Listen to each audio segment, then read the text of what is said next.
know, I would, as far as new city millages, I cannot conceive of any particular millage that I would support.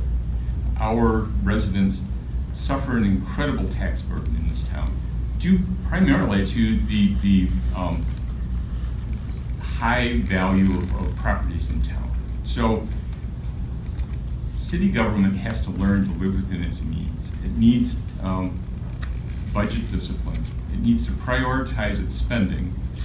It needs to address long neglected areas, infrastructure and services, before we contemplate increase in revenues. Until we actually show budget discipline, it would be really unwise for us to go to the voters and ask for even more money. Thank you, sir. Mr. Magiera, same questions to you. What millage proposals, if any, do you think the City Council should ask voters to approve? What areas do you think are underfunded?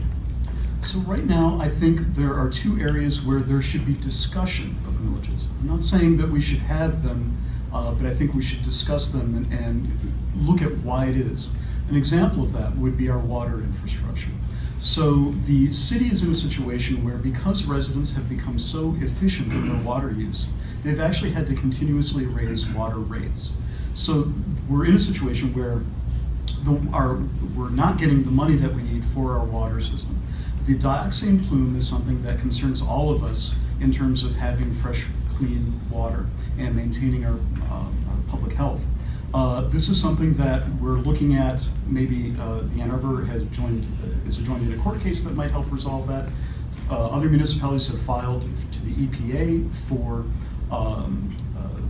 status of a Superfund site. We don't know if either of those are going to work out. It may be necessary to raise funds to manage the dioxane plume ourselves.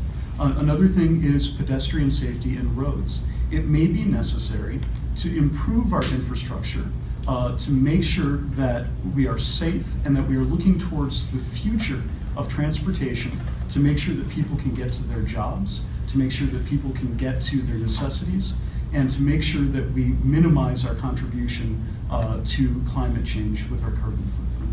Thank you, Mr. Magiera.